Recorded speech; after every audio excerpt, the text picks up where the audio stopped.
Hi everyone, it's August 11, 2021, and you're watching me, Nikki Yu, also known as Faces Trader for the Awesome 10X Global Market Update. In today's news, we have to read about Unity. They're acquiring a streaming tech firm, Parsec, for $320 million. This happens after they reported earnings and revenues growing 48% after hours. After for the second quarter 2021. Let's read Unity. Unity is entering into an agreement to acquire Parsec, which develops software for remote desktop access and streaming.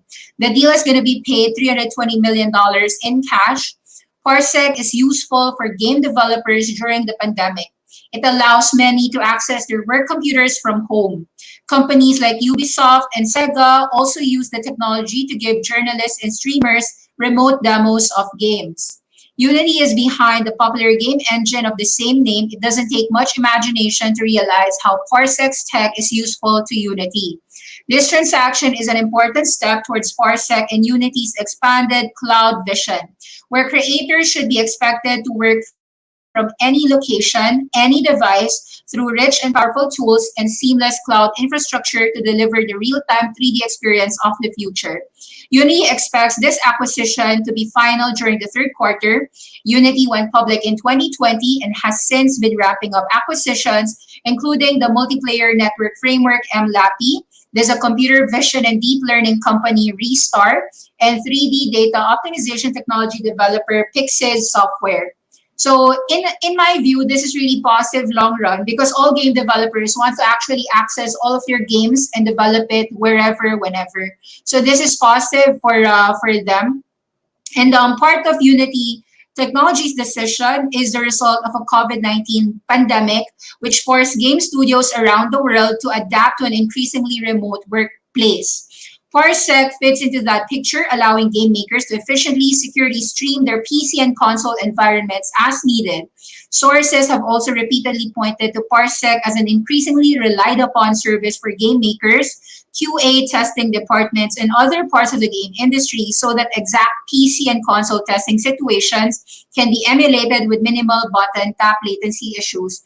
I see this more as a reason for people to actually use Unity games for actually their mobile games and any game that they're developing, whether it's smartphone or virtual reality platforms. So this is actually very important for the company more than any other acquisition. So to me, it's a yes. While the market didn't actually say anything much, the reaction for this has been quite unchanged. I do think that Unity's numbers last night isn't so bad. So I'll just read to you the Unity results. So far, Unity is 107.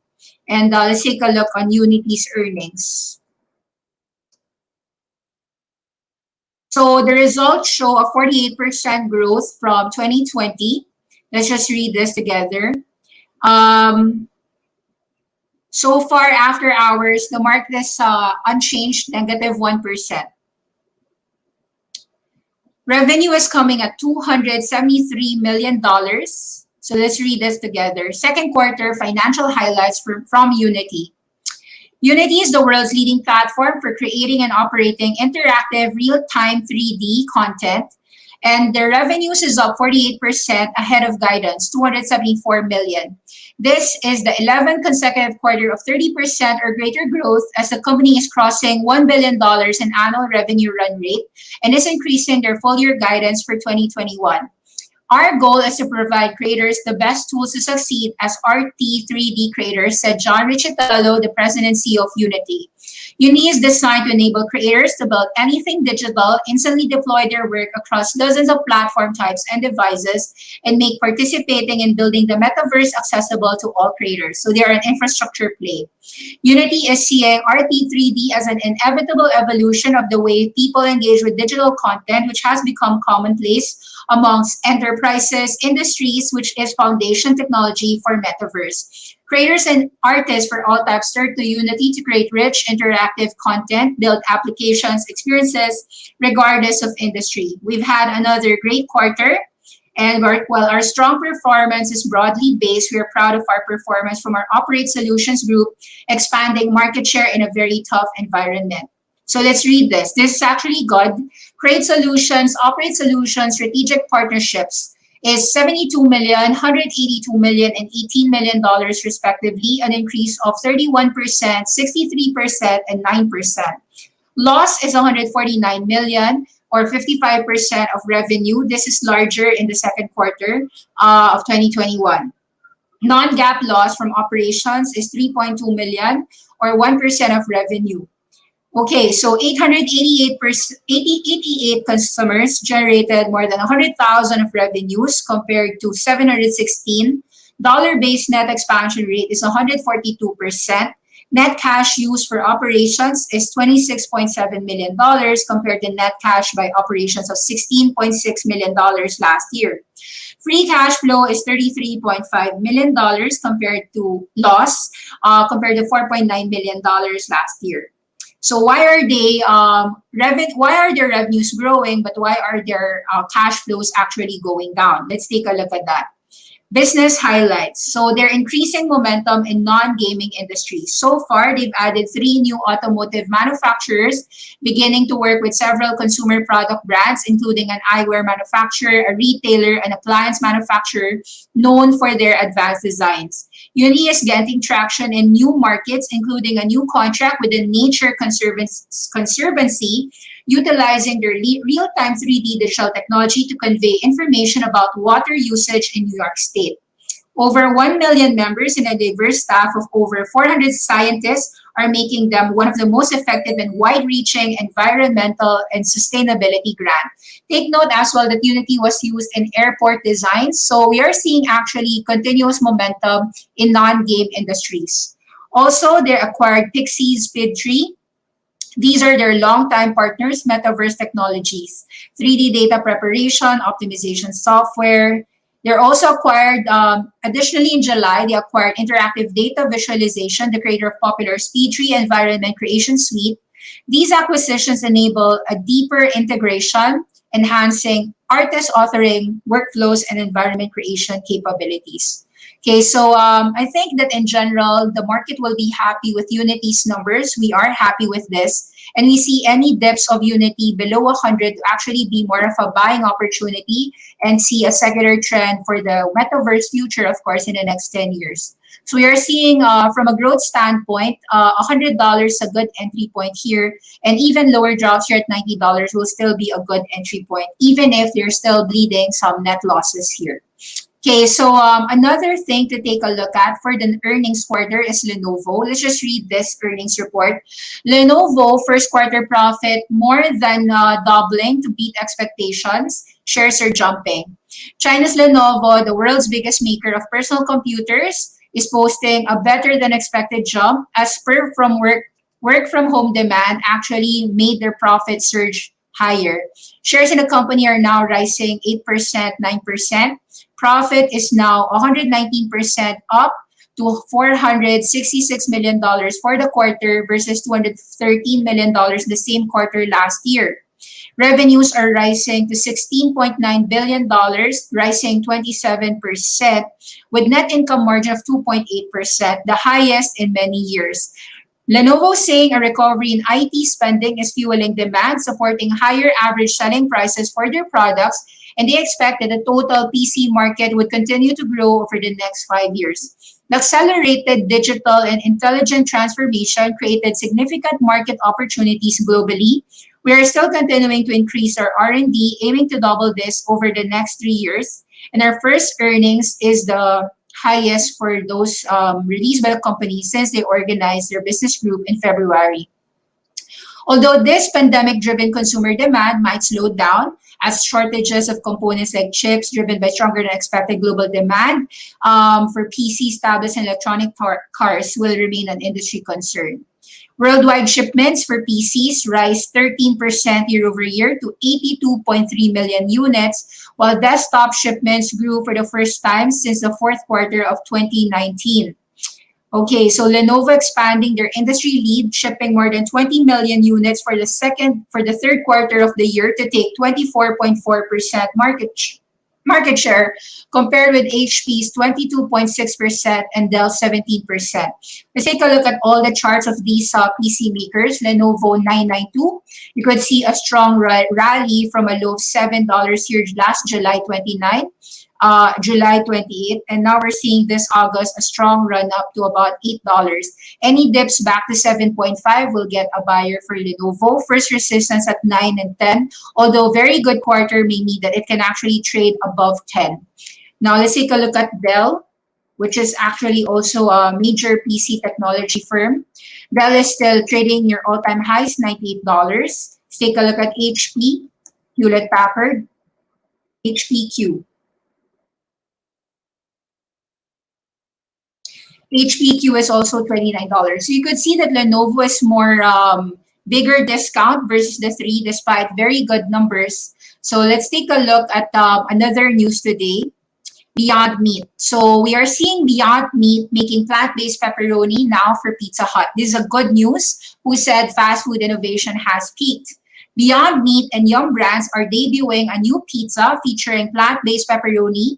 The pizza is going to be available at 70 Pizza Hut locations, including Albany, New York, Columbus, Macon, Georgia, Houston, Texas, and Jacksonville, Florida.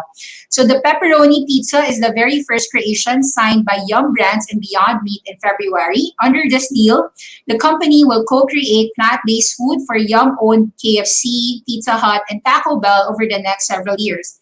This is, of course, very positive because if people like Beyond Meat's pizzas, that will actually mean an increase of sales for Beyond Meat as a source material. To be sure, the pepperoni pizza is not the first item that Beyond Meat and Yum Brands has cooked up. Beyond Meat has released a plant-based fried chicken at KFC in Charlotte, Nashville, Tennessee, and Kentucky for a limited time. In November 2020, Pizza Hut also released a limited time nationwide Beyond Pizza. This is the first time that we have plant-based meat top pizza available nationwide.